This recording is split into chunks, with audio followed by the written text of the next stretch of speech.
ሰላም ጤና ይስጥልን የተከበራችሁ ተመልካቾቻችን እንደምን ሰነበታችሁ። ባለፈው ሳምንት ስንሰናበታችሁ ዛሬ በዚህን ሰዓት ተገኝተን የተለያዩ መረጃዎችን እንደምናደርሳችሁ ቃል ገብተን ነበር።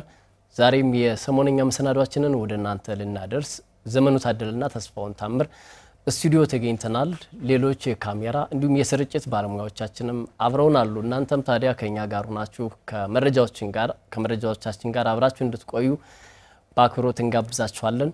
በክልሉ እንዲሁም በሀገር አቀፍ ደረጃ ትኩረት ያገኙ ጉዳዮችን እናነሳለን። ዓለም አቀፋዊ ጉዳዮችንም ወደ እናንተ የምናደርስ ይሆናል። አብራችሁን ቆዩ። በድጋሚ መልካም እንግዲህ ተስፋውን በቆይታችን ከተመልካቾቻችን ጋር የምናነሳቸው ሀሳቦች አሉ። ወደ ሶስት ያክል ሀሳቦችን ነው የምናነሳው። የመጀመሪያው ጉዳያችን ክልላዊ ጉዳይ ነው።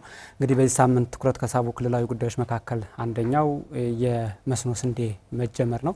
ስለዚህ ይህንን በዝርዝር እናነሳዋለን። እንዲሁም በሀገር አቀፍ ደረጃ ደግሞ የተለያዩ የዲፕሎማሲ ስራዎች ሲሰሩ ነው የሰነበተው። ስለዚህ የተሰሩ የዲፕሎማሲ ጉዳዮችን በቆይታችን የምናነሳው ሌላኛው ጉዳይ ይሆናል። ከውጭም ደግሞ ከሰሞኑ አጀንዳ ስለሆነው ስለ ሩሲያና ዩክሬን የሰላም ሀሳብ የምናነሳ ይሆናል በቆይታችን። ጥሩ ዘሜ እንግዲህ ያነሳቸውን ሶስት ርዕሰ ጉዳዮች በየመሃሉ ለተመልካቾቻችን የምናደርስ ይሆናል። በቅድሚያ ወደምንመለከተው ርዕሰ ጉዳይ እንለፍ። እንግዲህ ከሰሞኑ በአማራ ክልል የ2018 ዓመተ ምህረት የበጋ መስኖ ስንዴ ማስጀመሪያ መርሃ ግብር ተካሂዷል። በተለይም በኦሮሞ ብሔረሰብ አስተዳደር ደዋ ጨፋ ወረዳ በከሚሴ ዙሪያ አካባቢ ነው ይህ የልማት ማስጀመሪያ መርሃ ግብር የተካሄደው። እንግዲህ በጋ መስኖ ስንዴ ልማት እንደ ሀገርም ትኩረት ተሰጥቶት በየአመቱ የተለያየ ሄክታር መሬት እንደ ክልልም እንደ ፌዴራልም እየለማ ነው የሚገኘውና የፌዴራል እንዲሁም የክልል ከፍተኛ የመንግስት የስራ ኃላፊዎች በቦታው ተገኝተው አስጀምረዋል።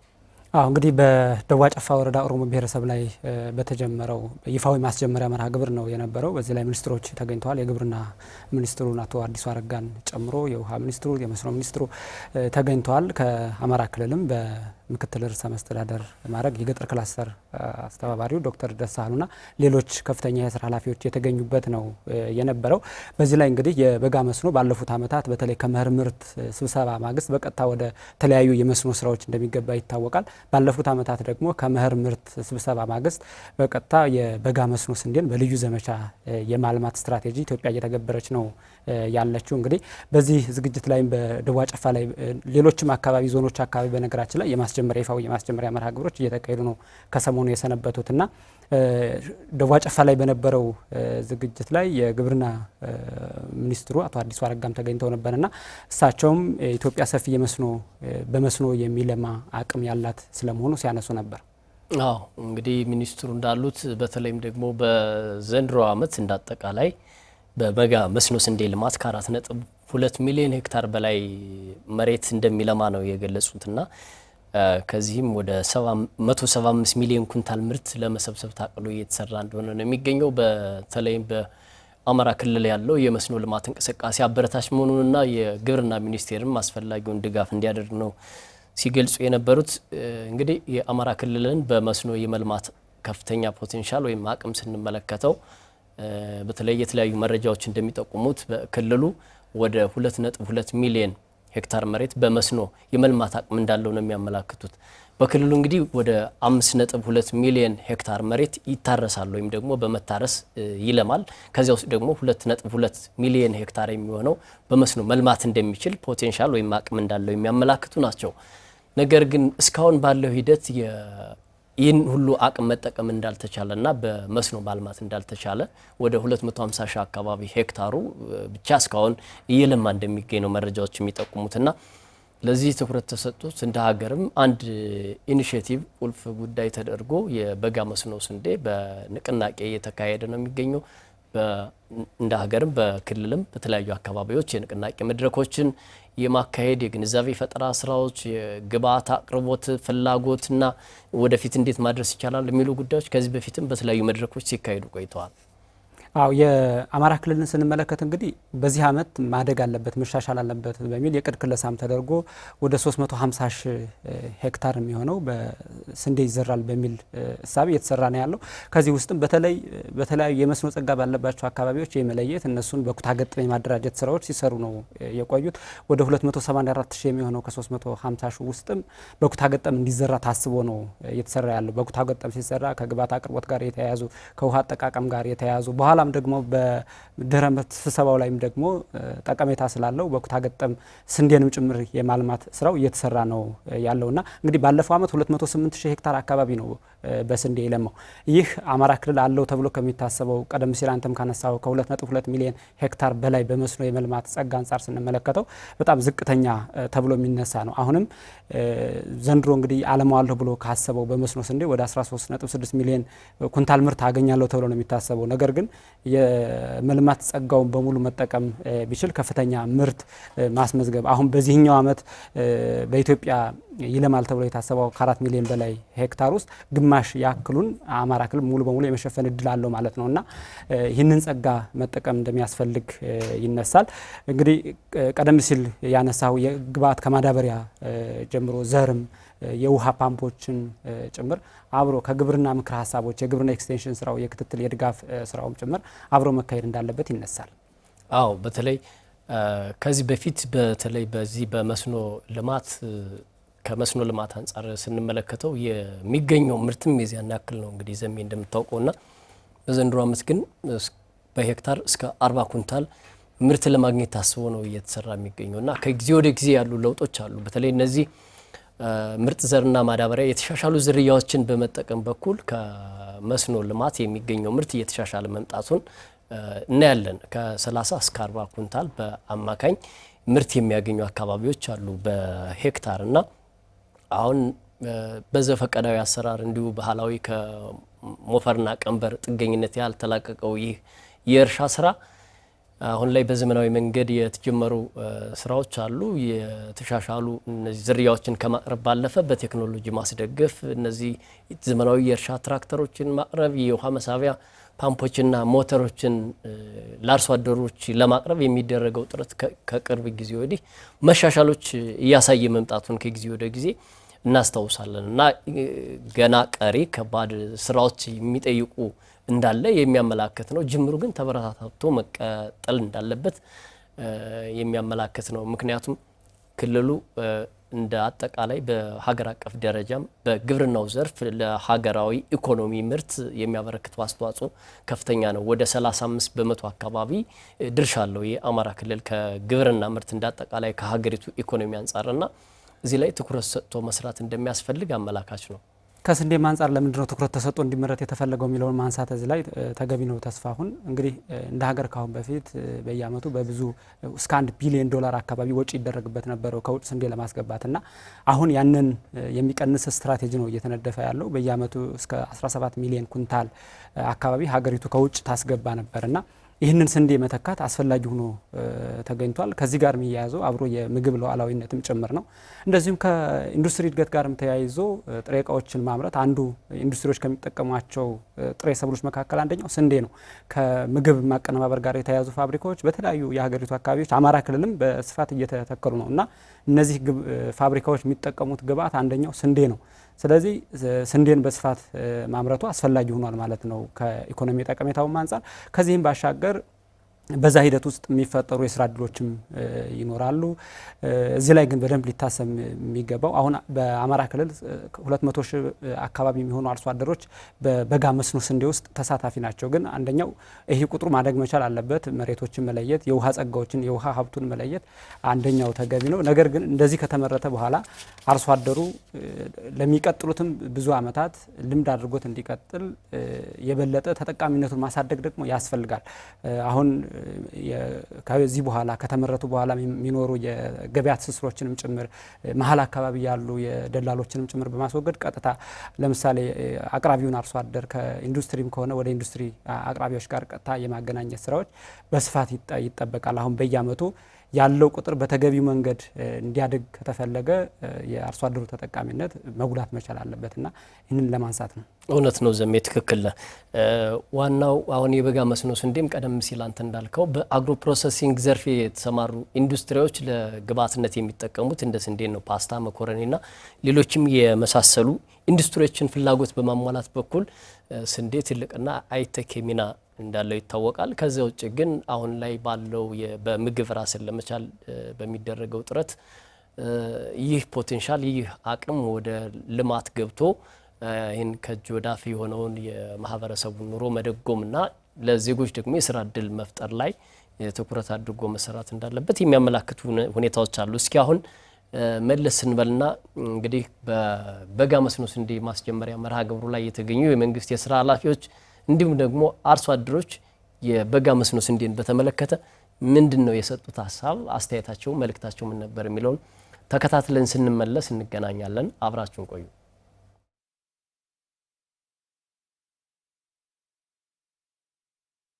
ይሄ ስንዴ ሀገራችን መሬት ያጠፋል ምናምን እየተባለ መረጃ ሲሰጥ ነበር።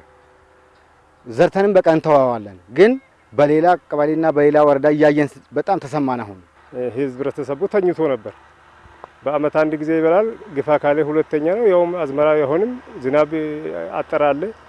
አሁን ግን በተገኘው እድል 3 ጊዜ ለማግኘት እድል አገኝተናል። በጣም በተለየ ሁኔታ በክላስተር በሆነ ሁኔታ በኩታ ገጠም ሁሉንም ፓኬጆች ለመጠቀም ነው የተቀመጠው። አጠቃላይ በዚህ ምርት ዘመን እንግዲህ ከምናስቀምጣቸው የምርታማነት ሁኔታ አንጻር ከሁሉም አካባቢ የተሻለ ምርት እንድናገኝበት ነው አቅደን እየሰራን ያለው።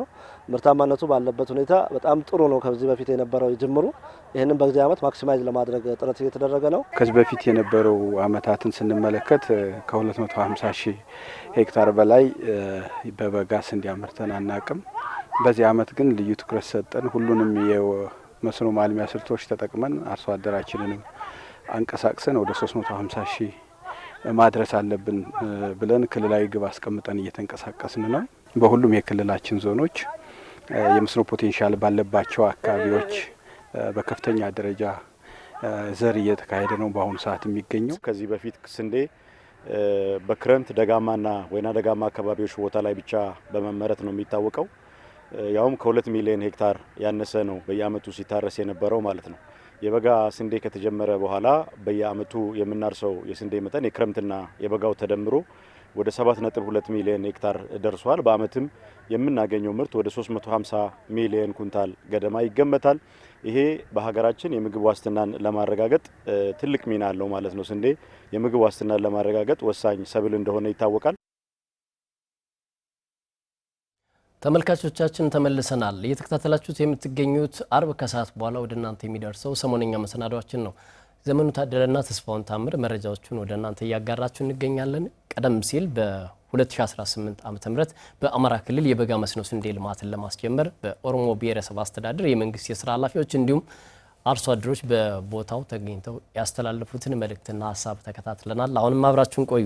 ዘሜ እንግዲህ ቀደም ሲል የመንግስት የስራ ኃላፊዎቹ ያነሱትን ሀሳብ አይተናል። እንግዲህ የበጋ መስኖ ስንዴ ልማትን ስንመለከት በተለይም አሁን በቅርቡ የአማራ ክልል መንግስት የአሻጋሪና ዘላቂ ልማት እቅድ መረጃ እንደሚያመለክተው ከሆነ የክልሉ ምጣኔ ሀብት 50 ከመቶ የሚመነጨው ከግብርና እንደሆነ ያመለክታል።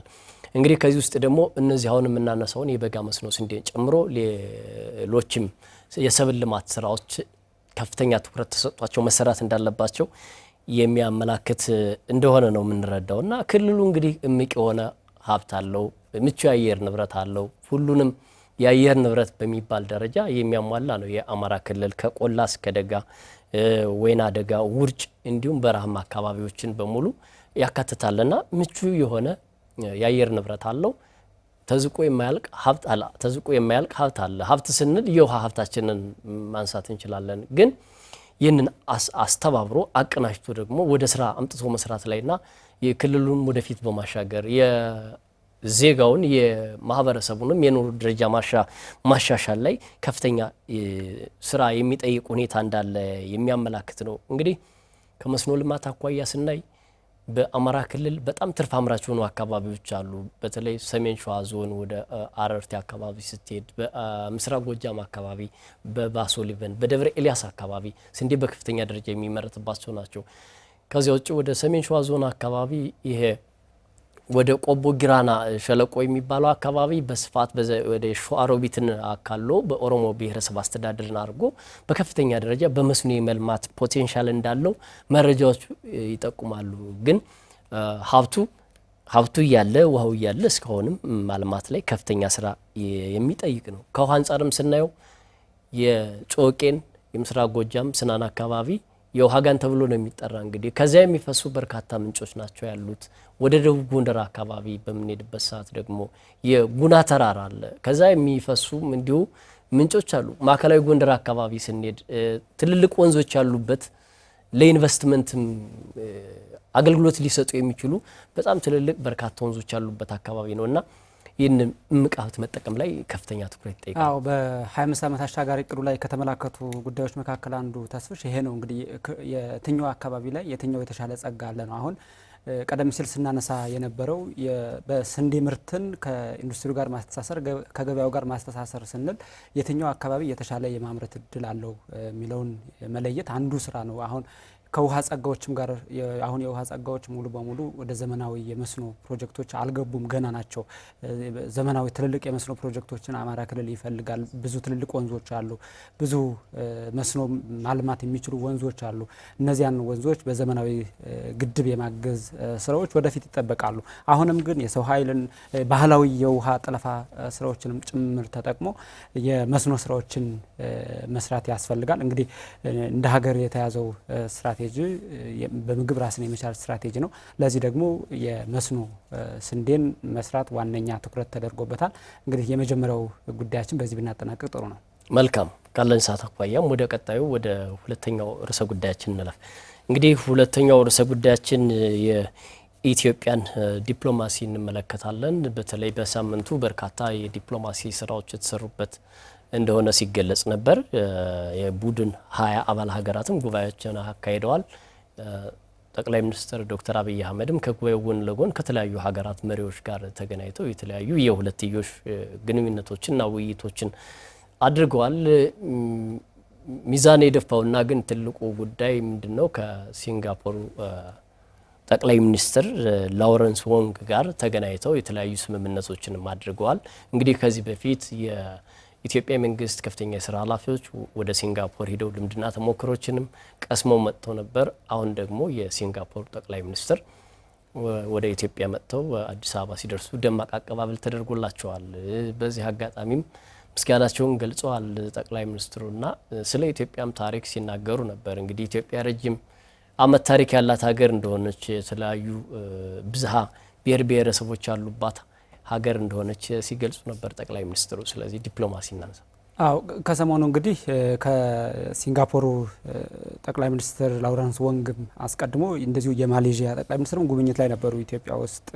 ዳቶ ሰሪያንዋን ቢን ኢብራሂም ኢትዮጵያ ውስጥ ጉብኝት አድርገው ነበር። ከዛ በኋላ የመጡት የሲንጋፖር ጠቅላይ ሚኒስትር እንግዲህ በአፍሪካ በነገራችን ላይ ከደቡብ አፍሪካ የቡድን 20 አባል ሀገራት ስብሰባን ተሳትፎ ነው የመጡ። ከዛ ውጭ በይፋዊ በሁለትዮሽ ግንኙነት ዙሪያ ኢትዮጵያን ሲጎበኙ ጠቅላይ ሚኒስትሩ ከአፍሪካ የመጀመሪያቸው ነውና እንግዲህ ሲንጋፖርና ኢትዮጵያ በብዙ መንገድ ልምድ የሚለዋወጡበትን ስርዓት ወደ 50 ዓመታትን የተሻገረ 56 ዓመታትን አካባቢ እየደፈነ ያለ ነው የሁለቱ ሀገራት ግንኙነት።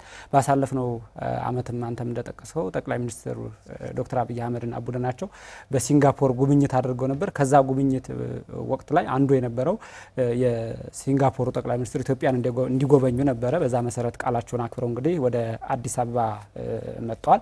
አዲስ አበባ የመጡበትንም ከኢትዮጵያ ጋር ግንኙነት መመስረት የፈለጉበትንም ጉዳይ ጠቅላይ ሚኒስትሩ በዝርዝር እያብራሩ ነበር። እንግዲህ ኢትዮጵያ ካላት ታሪክ ካላት አኩሪ ታሪኳ አንጻር እንደዚሁም ካለችበት ስትራቴጂክ ጠቀሜታ አንጻር ኢትዮጵያ ላይ ያለን እምነት ከፍ ያለ ነው የሚል ነገር እያነሱ ነበር ጠቅላይ ሚኒስትሩ። ከዚህ ባሻገር ግን ኢትዮጵያ አሁን ካለችበት ሂደት አንጻር ከሲንጋፖር ብዙ የምትማራቸው ጉዳዮች ይኖራሉ።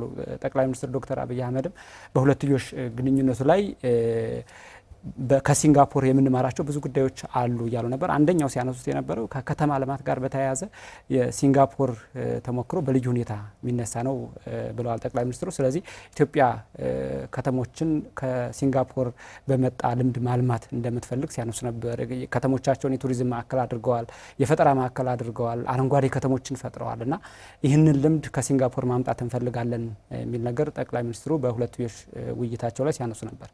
አዎ እንግዲህ ዘሜ ቀደም ሲል እንዳልከው በተለይም ሲንጋፖር እንግዲህ ደቡብ ምስራቅ ኤስያዊት ሀገር ነች።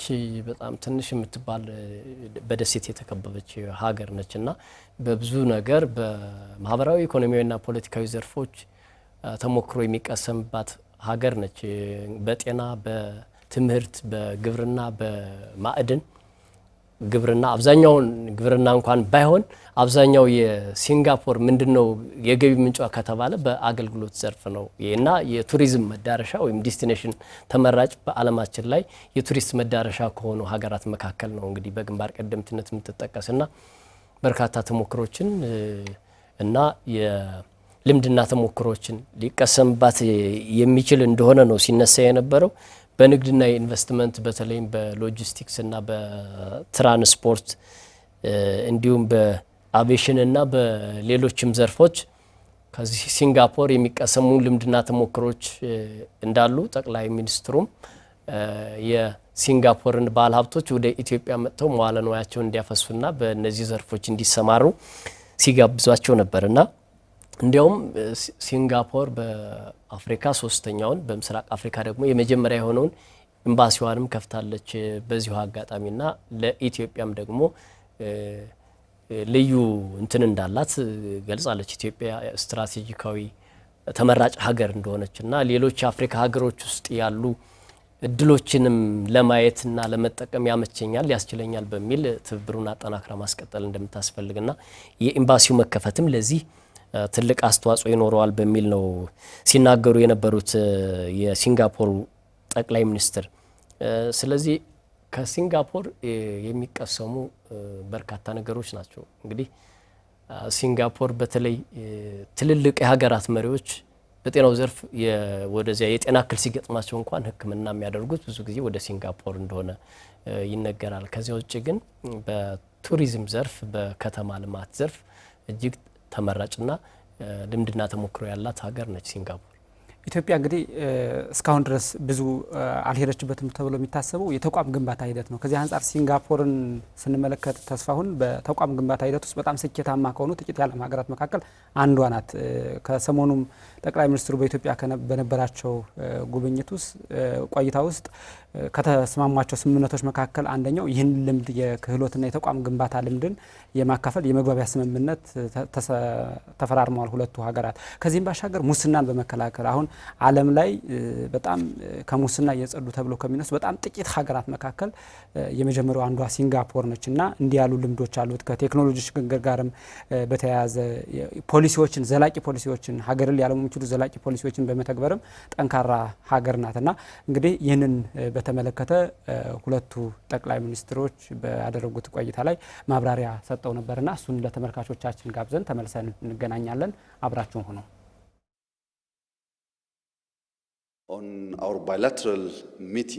በሁለትዮሽ ውይይታችን ቁልፍ በሆኑ ጉዳዮች ላይ ተነጋግረናል። በተለይም በንግድና ኢንቨስትመንት ላይ በትብብር ለመስራት ተወያይተናል። በሎጂስቲክስ፣ በማምረት፣ በአየር ትራንስፖርትና በቱሪዝም ላይም በጋራ እንሰራለን። የሲንጋፖር ባለሀብቶች በሀገራችን ባሉ የኢንዱስትሪ ፓርኮች ገብተው እንዲያለሙ እንፈልጋለን። ኢትዮጵያ በርካታ የመስህብ ሀብቶች ያሏት ሀገር በመሆኗ የሲንጋፖር ዜጎች የጉብኝት መዳረሻቸው እንዲያደርጓት እንጋብዛለን። ክህሎትን በሚያሳድጉና በተቋማት ግንባታ ላይም በትብብር ለመስራት የመግባቢያ ስምምነት ተፈራርመናል። ሲንጋፖር በእነዚህ ዘርፎች ያላትን ልምድ ኢትዮጵያ መጠቀም ትፈልጋለች። የሁለቱም ሀገራት ግንኙነት ለአፍሪካና ለኤዥያ አህጉርም ድልድይ መሆን የሚችል ነው። ኢትዮጵያ ከሲንጋፖር ጋር ያላትን ግንኙነት ለማሳደግ ቁርጠኛ ናት። Ethiopia is committed to a practical and futuristic partnership with Singapore. We see Ethiopia as an ancient civilization. ኢትዮጵያ የጥንታዊ ስልጣኔ ባለቤት የሚያኮራ ታሪክና የማደግ አቅም ያላት ሀገር ናት። በመሆኑም ይህ ግንኙነት እኛ ለኢትዮጵያ በምናካፍለው ልምድ ላይ ብቻ የተመሰረተ አይደለም። ሁለቱም ሀገራት እኩል የሚጠቀሙበትን እድል የሚሰጥ ነው። ከኢትዮጵያ ጋር ያለንን ግንኙነት የበለጠ ማሳደግ እንፈልጋለን። ሁለቱም ሀገራት ያላቸውን አቅም መጠቀም እንዲችሉ የሚያደርጉ ስምምነቶችን አድርገናል። ትብብራችን ለማስቀጠል ሲንጋፖር በአዲስ አበባ ኤምባሲዋን ትከፍታለች። ይህ ኤምባሲ በምስራቅ አፍሪካ የመጀመሪያ ሲሆን በአፍሪካ ደግሞ ሶስተኛችን ይሆናል። ይህም ሲንጋፖር ከኢትዮጵያ ጋር ለመስራት ያላትን ዝግጁነትና ስትራቴጂክ ጠቀሜታና አቅሟ ላይ ያለንን እምነት የሚያሳይ ነው። And our belief in Ethiopia's strategic importance and potential.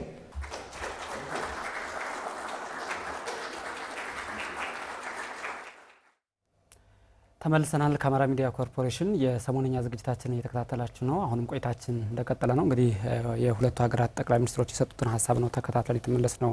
ተስፋሁን የሲንጋፖሩ ጠቅላይ ሚኒስትር ላውረንስ ወንግ እንግዲህ ካነሱት ሀሳብ ውስጥ አንደኛው የሁለቱ ሀገራት ግንኙነት ሲንጋፖር ያላትን ልምድ ለኢትዮጵያ በማካፈል ላይ ብቻ የሚመሰረት አይደለም፣ ይልቁንም ሁለቱም ሀገራት በአሸናፊነት በጋራ የሚጠቀሙበትን እድል የሰጠን ግንኙነት ነው የሚል ነገር ሲያነሱ ነበር።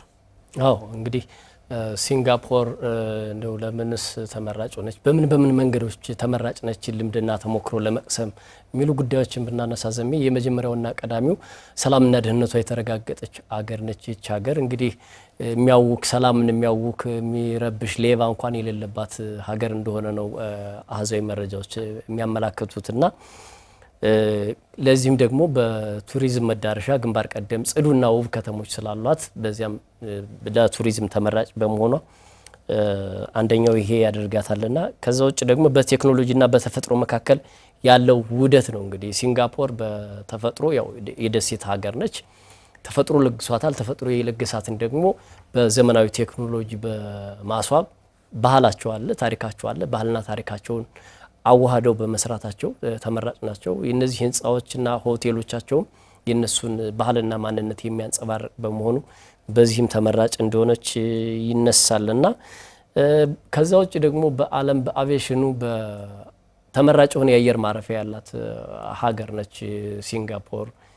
በተለይም ደግሞ የህፃናት መጫወቻ እንደ ቲያትር ቤት ሁሉ ያለው ነው የአየር ማረፊያቸውና በብዙ ነገሮች በተለይም በከተማ ልማት ዘርፍ ሲንጋፖር እጅግ ተመራጭ ነች።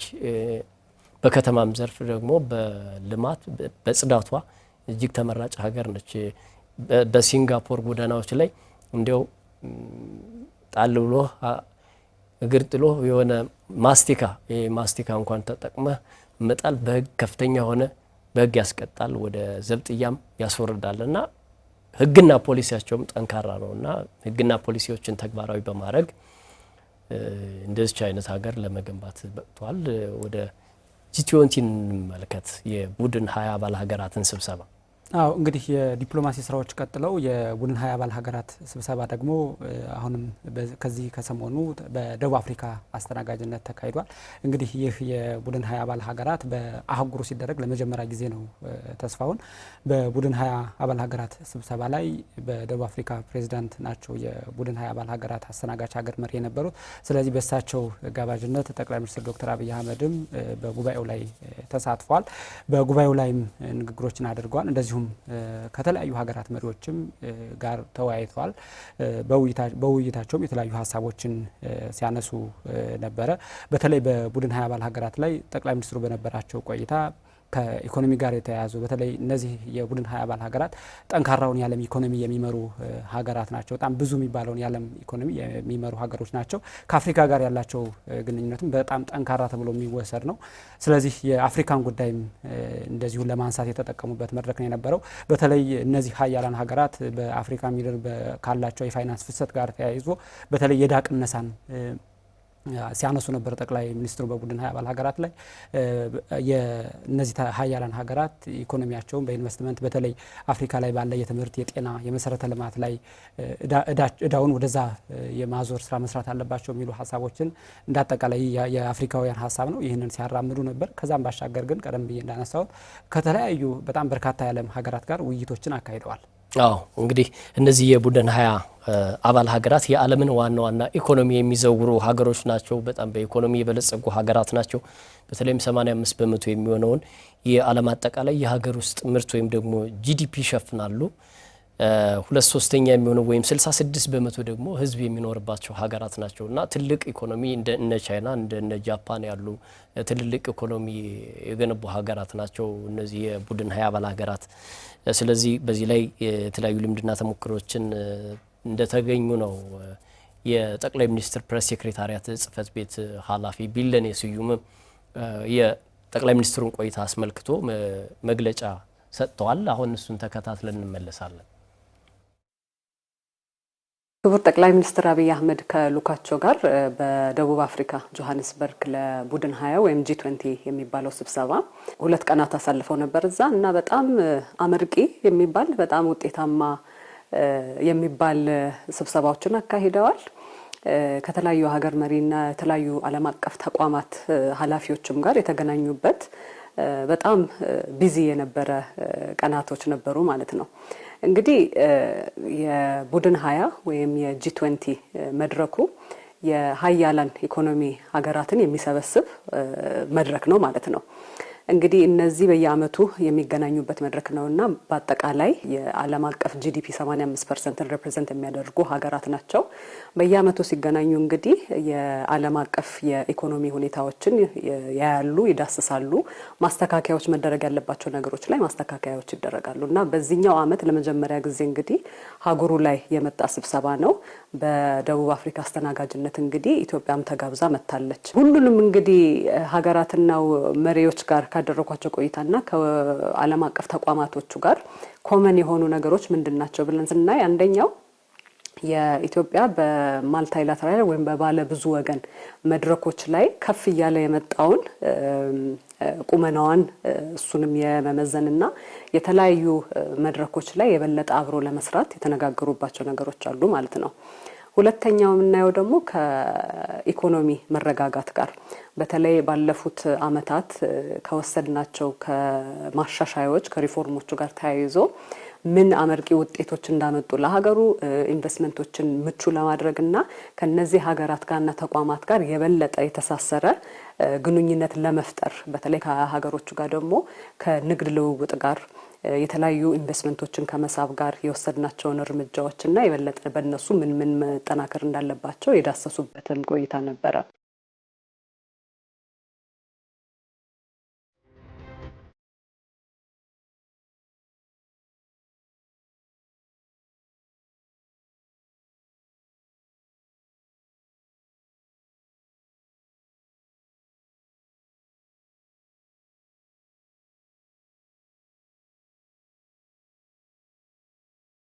የተከበራችሁ ተመልካቾቻችን ተመልሰናል። ከኛ ጋር ስለሆናችሁ እናመሰግናለን። ዘሜ እንግዲህ የጠቅላይ ሚኒስትሩን የቡድን 20 አባል ሀገራት ስብሰባ በተመለከተ የነበራቸው ቆይታ ምን ይመስላል የሚሉና የኢትዮጵያን ዲፕሎማሲ የተመለከቱ መረጃዎችን አደረስን። አሁን ሰዓቱ ደግሞ የውጭ ዓለም አቀፍ ጉዳይን የምንመለከትበት ነው። ዘሜ እንግዲህ የሩሲያና የዩክሬን ጦርነትን የሰላም እቅድ እናንሳ።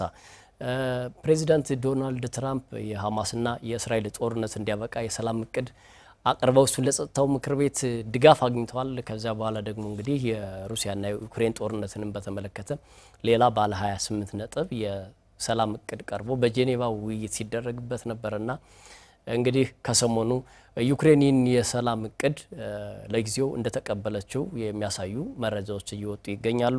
ይህ ጦርነት እንግዲህ 4 አመት ገደማ ኦልሞስት ሊያስቆጥር ወደ 3 ወር አካባቢ ይቀረዋልና በዚህ ሂደት በርካታ ሰብአዊና ቁሳዊ ውድመትን የደረሰ በሩሲያና በዩክሬን መካከል በተለይም ሩሲያ እንግዲህ የተለያዩ ግዛቶችን ከዩክሬን ወስዳለች። ወደ 4 የሚደርሱ ግዛቶችን ወስዳለች። 20 በመቶ የሚሆነው የዩክሬን ግዛት በሩሲያ ውስጥ እንደተጠቃለለ ነው መረጃዎች ያነሱ የሚገኙትና እንግዲህ ዩክሬናውያን በተለይ የመፈናቀልና ህይወታቸውን የማጣት ጣፈንታ ገጥሞባቸዋል። በሩሲያ በኩልም ያው ጦርነት ነው እየተደረገ ያለው የህይወት ማጣት መስዋዕትነት መክፈል እንዳለ ያመለክታሉ። በዚህ ጦርነት እንግዲህ ጦርነቱ ከተጀመረ ጊዜ ጀምሮ ዩክሬን ከአሜሪካ ወደ 175 ቢሊዮን ዶላር ድጋፍ ተደርጎላታል። በአውሮፓ ህብረት ደግሞ 197 ቢሊዮን ዶላር እርዳታ አግኝታለች። እንግዲህ ጦርነቱን አይተነዋል በመጣበት ሂደት ምን ያህል ኪሳራ እንዳስከተለና በአውሮፓ ህብረት በኔቶ አባል ሀገራት እንዲሁም በተለያዩ ሀገራት ለዩክሬን ድጋፍ ሲደረግ ነበርና ከፍተኛ የሆነ ቀውስን ያስከተለው። አው የጦርነቱ እንግዲህ ከሁለቱ ሀገራት ጦርነትም ተሻግሮ ሌሎች የዓለምን የኃይል አሰላለፍም ጭምር መልኩን የቀየረ ጦርነት ነው የነበረው። ተስፋውን የሁለቱ ሀገራት በተለይ አሜሪካንና የአውሮፓ ሀገራትን በአንድ ወገን ሩሲያን እና ሰሜን ኮሪያን ደግሞ በሌላ ወገንም ጭምር የዲፕሎማሲ ጦርነቱም ከፍ ያለ ነው የነበረው። ባለፉት እንግዲህ ለ4 ዓመታት ለቀረበ ጊዜ አንተም እንዳነሳው ይሄ ጦርነት እንግዲህ በተለይ ፕሬዚዳንት ዶናልድ ትራምፕ ለሁለተኛ ዙር ወደ ስልጣን ሲመጡ ከምርጫ ቅስቀሳ ጊዜያቸው ጀምሮ እንዲቆም የሚፈልጉት ጦርነት እንደሆነ ሲያነሱ ነበር። በምርጫ ቅስቀሳ ወቅትም አንደኛው በትኩረት ካነሱት ጉዳይ ውስጥ አንዱ ይህን ጦርነት አስቆመዋለሁ የሚል ነው የነበረው። ስለዚህ ባለፉት ጊዜያት ወደ ፕሬዝዳንትነት ከመጡም በኋላ የተለያዩ ስራዎችን ሲሰሩ ነው የነበረው የሁለቱን ሀገራት ጦርነት ለማስቆም። አንደኛው በተለይ ዩክሬን የሚቀርብላትን የሰላም አማራጮች በዛ ላይ ከአሜሪካ ከፍ ያለ ድጋፍ ስለሚደረግላት ከአሜሪካ አካባቢ የሚመጡ ምክር ሀሳቦችን መቀበል አለባት የሚል አቋም ይዘው ካሁን በፊትም ዘለንስኪን ወደ ዋይት ሃውስ ጠርተው ፕሬዝዳንት ዶናልድ ትራምፕ ውይይቶችን ሲያካሂዱ ነበር። እንደዚሁም ከፕሬዝዳንት ፑቲን ጋርም ጭምር በአለፈው ነሐሴ ተገናኝተው ተወያይተው ነበር አላስካ ላይና እነዚህ ግንኙነቶች ያን ያክል ብዙ መሰረታዊ የሚባል ውጤት አላመጡም ጦርነቱ ላይ። ነገር ግን ፕሬዝዳንት ዶናልድ ትራምፕ ብዙ ተስፋ ሳይቆርጡ አሁንም ሌላ የሰላም አማራጮችን ይዘው መጥተዋል። 28 ነጥቦችን የያዘው የሰላም አማራጭ ዩክሬን እንግዲህ ተቀብለዋለች በመቀበል ደረጃ፣ ግን ውይይት ፈልጋለሁ የሚል ነገር ነው።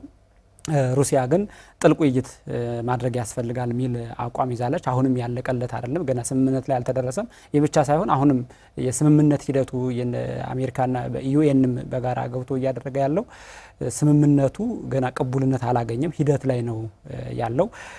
ነገር ግን አሁንም ገና ያላስማማው ነገር በተለይ አሜሪካ ያቀረበችው ምክረ ሀሳብ የዩክሬን ደጋፊ የሆኑ የአውሮፓ ሀገራትን ብዙ ያስማማ አይደለም። በተለይ በ28ቱ ነጥብ ውስጥ የተካተቱ ሀሳቦች አንዳንዶቹ የዩክሬንን ሉዓላዊነት የሚጥሱ ናቸው የሚል ሀሳብ ይነሳበታል። ተስፋውን እንግዲህ በነጥቦቹ ውስጥ ገና መታደስ አለበት፣ እንደገና መከለስ አለበት የሚሉ አሉ። ግን መጀመሪያው ላይ ለምሳሌ ተቀምጠው የነበሩት የዩክሬንን ወታደር ቁጥር መጠን ከ600 ሺህ ያልበለጠ የማድረግ ሀሳብ ነበራቸው ዶናልድ ትራምፕ። እንደዚሁም ከተያዙ ግዛቶች ላይም የኔቶ አባል ያለመሆን ቅድመ ሁኔታን በዩክሬን ላይ ማስቀመጥ እነዚህ ነበሩና የአውሮፓ ሀገራት አውሮፓ ህብረት ድጋፉን አልሰጠም ለዚህ ሀሳብ። እንደውም እቅዱ የአሜሪካ ሳይሆን የሩሲያ እቅድ ነው እስከ ማለት ደርሰዋል።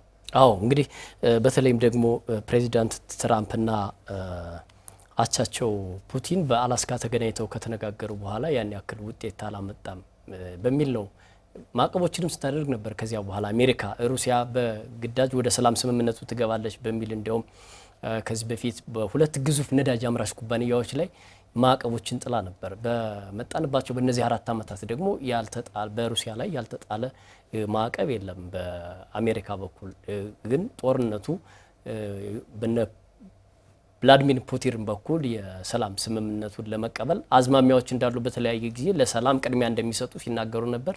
ግን ደግሞ ወደ ተግባር መጥቶ የሁለቱ ሀገራት ጦርነት ማቆም አልተቻለም። እንግዲህ አሁን ላይ ይህ ባለ 28 ነጥብ የሰላም ስምምነት እቅድ ተግባራዊ ይሆናል ላይሆንም፣ አንተም ቀደም ሲል ስታነሳ እንደነበረው የኔቶ አባል ሀገራት አሉ። ቅድሚያ ለዩክሬን የጸጥታ ዋስትና ይሰጣት ባልታወቀበት ሁኔታ ዩክሬን መፈረም የለባትም የሚሉ ሀሳቦችም እየተነሱ ነውና ሩሲያ ደግሞ አይነኬ ብላ ቀይ መስመር ብላ የምታስቀምጣቸው ሁኔታዎች አሉ። ዘላቂ ሰላም እንዲሰፍንና የሰላም ስምምነቱ እንዲጸድቅ ካስፈለገ ስጋት የምትላቸው ነገሮች መቀረፍ አለባቸው ብላ ታስቀምጣለች። ለዛ ደግሞ አንደኛው ዩክሬን የኔቶ አባል ሀገር መሆን አለባት ወይስ የለባትም የሚለው ጉዳይ ነው። በነገራችን ላይ የዩክሬን የኔቶ አባል ሀገር መሆን አለባት የሚሉ የአባሉ ሀገራት የሚደግፋሉ፣ የማይደግፉም ደግሞ አሉ። በሁለት ጎራ የተከፈለ ነውና በኔቶ አባል ሀገራት መካከልም ወጥ የሆነ አቋም እስካሁን ድረስ አልመጣም እና ሌላኛው ጉዳይ የግዛት ሉዓላዊነት ጉዳይ ነው። እንዳነሳው እንግዲህ በዚህ በጦርነቱ ሩሲያ ወደ 4 ግዛቶችን ወደ 20 በመቶ የሚሆነውን ተቆጣጥራለች። እነዚህ ግዛቶችስ ይመለሳሉ ወደ ዩክሬን ወይስ በሩሲያ ይጸናሉ? በህዝበ ውሳኔ ጸደቁ ናቸው በነገራችን ላይ እነዚህ ግዛቶችና የዚህም ጉዳይ አለ። ይህ ሆኖ አወዛጋቢ አድርጎታል። እንግዲህ የሰላም ስምምነቱን ለጊዜውም ቢሆን ዩክሬን ተቀበላለች። በሩሲያ በኩል ግን በቀላሉ ሰላምን ሊያመጣ ይችላል ተብሎ እንደማይታሰብ ሀሳቦች እየወጡ ነው ያለ። አዎ ፕሬዚዳንት ዶናልድ ትራምፕ እንግዲህ መልእክተኛቸውን ቀጣይ ሳምንት ወደ ሞስኮ ይልካሉ። ስለዚህ እሱ አካባቢ የሚኖረው ውጤት ይጠበቃል። ግን ዩክሬንም ጭምር የሰላም አማራጩን የተቀበለችበት መንገድ የመጫን አይነት እንዳለው ይነሳል። ዩክሬን እቅዱ የኔን የሚያከብር አይደለም ፍላጎቴን የሚያከብር አይደለም የሚል ሀሳብ ታነሳለች። ከዛ ባሻገር አሁን ዩክሬን ያለችበት ፖለቲካዊ ቁመናም የግድ እንድትቀበል ሊያስገድዳት ይችላል የሚል ነገር አለው። ነገር ግን የዩክሬን ፖለቲከኞች በተለይ ያነሱት ያለው በምክር ሀሳቡ ላይ አንደኛው የተቀመጠው እንግዲህ በ100 ቀናት ውስጥ ዩክሬን ውስጥ ምርጫ መደረግ አለበት የሚል ሀሳብም ጭምር የተካተተበት ነውና ይህንን ለመቀበል እንቸገራለን የሚል ነገር ያነሳሉ።